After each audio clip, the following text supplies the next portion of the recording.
Mr. Chairman, thank you so much, and I want to thank you and our ranking minority member. If I could just be very brief, Mr. Mickelson, we want to thank you for being here, and as you know, we are pushing very hard to get a workable solution in the Klamath Basin. It has, for folks at home and in rural Oregon, this has been the longest running battle since the Trojan War, and we have got to get it resolved. Senator Merkley and I have worked very closely together with the governors of Oregon, California, the tribes, irrigators throughout the basin, secretaries of Interior, and your agency to find a comprehensive agreement. So we've gotten close in the past. I thought we were there when I put together a working group that involved folks from your agency, but we've got to come up with a truly lasting agreement to resolve those concerns. So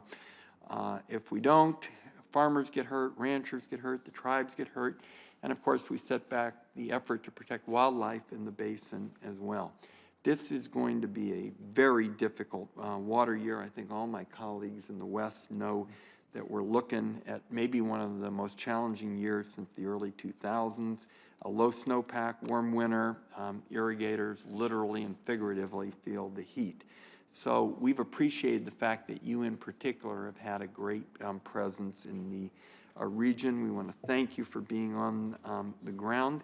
And I gather my colleagues are going to ask some questions, and when they're done, I have a question for you. But I want to thank the chairman and the ranking minority member for scheduling a very important hearing for folks in Oregon who know Mr. Mickelson as an individual who really wants to step up and have us finally find a path to a real solution in the Klamath Basin that would be important to Oregonians, but I think would be a model for the country in terms of bringing Westerners, together. My colleagues were all Westerners, and we see this day in and day out, and the watchword is collaboration. That's what our constituents say when we go home in Arizona and Nevada and Oregon, but often easier said than done. So I thank the chairman for the chance to make those remarks, and I'll wait for questions. All right. Thank you, Mr. Chairman.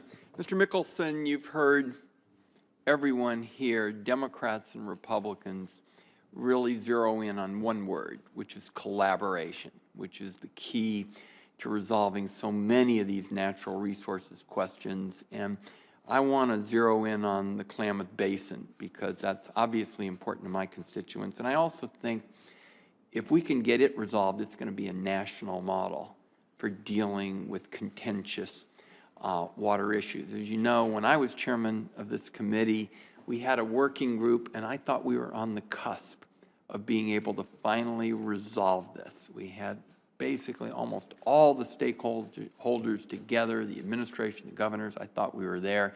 As you know, it kind of fell apart at the last minute. You've built some goodwill out there, and I think I told you that when you came to visit. And I think folks in Klamath Falls are paying attention to this hearing because they know you're here and they know there's going to be a discussion of this. And I think it would be very helpful if you could outline what you're going to do going forward to build greater support in the basin based on your trips and the studying you've done for collaboration so that you can be the one to actually thread the needle. I mean, that's what this is really all about, is how do we unlock this kind of challenge so that we can thread the needle, bring the stakeholders together, produce the kind of collaboration all the senators have been talking about. And I'd like to see us find that place. It has been a long time. You heard me characterize it as the longest running battle since the Trojan War. So if you would, just describe, outline how you think you can move forward and get more folks in the basin together on a collaboration that will resolve this.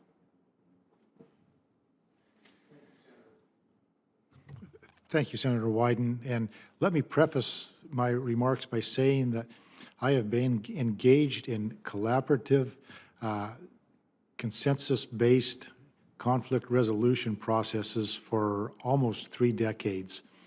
And I just completed one in New Mexico that I likened to perhaps climbing Mount Rainier, or if I wanted to exaggerate, like perhaps climbing Denali. I would liken what we're going to be doing in the Klamath Basin to climbing Everest, and probably without oxygen. So it is definitely a challenge. I do believe that there is room in the basin for all the parties to come together in an effort to secure bargained for benefits that that none of the parties would be able to get unilaterally through litigation or any other method. And so we're doing everything we can to encourage people to start looking in that direction. In the meantime, as you noted earlier in your statement, this is an extremely difficult year, and so we're doing everything that we can to also help the parties get through this year. We are engaged with what do you have in mind, excuse me for interrupting, what do you have in mind to help the parties get through this year? Because I think that's welcome that you sense it, as I heard this weekend in rural Oregon at town meetings. What do you have in mind to help them to get through this year?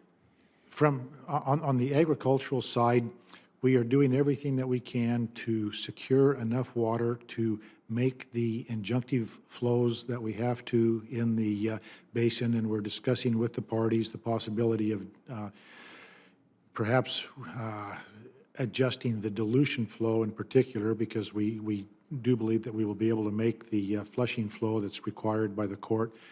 But at the same time, we are reaching out to all of the federal agencies, and Fish and Wildlife Service has been a great partner here in trying to secure enough water to make those flows and still be able to make agricultural deliveries. We believe that we are close to that, and we had a call with parties on Monday night. We're going to have another call with parties late this afternoon on that.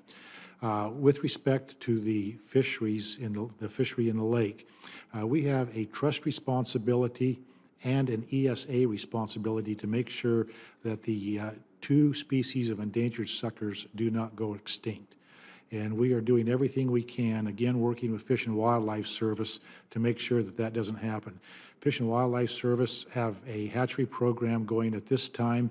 We're in 2018, we will be releasing the first 2-year-old fish from that program, and we're hoping that we will be able to judge how successful that is with this first release, and we intend to accelerate those efforts with Fish and Wildlife Service. And so we are also then engaged with all of the parties, just simply asking them to start thinking about what their desires for long-term solutions are. And it's not going to be an easy, I have no illusions about how this is going to go. We are going to have starts and stops. I would submit, and I have told all of the parties, that we do not have to start from square zero here because of the work that you've referred to that's been done in the basin earlier. We've got a tremendous amount and a tremendous body of work I think that we can build on as we go forward here. So I think and hope that we will be able to accelerate these efforts in the next year or so. Thank you. Mr. Chairman, I'm well over my time. Just one last thought, Mr. Mickelson. What we said for purposes of the working group that we had when I was chairman of this committee, I hope you'll look at as something of your watchword, which is on these tough collaborations, nobody gets everything they want. Nobody gets everything they believe they ought to have. The question is whether everybody can get something significant that they feel strongly about so they can be part of the collaboration. And if you'll keep that in mind, I'd appreciate it. Thank you, Mr. Chairman.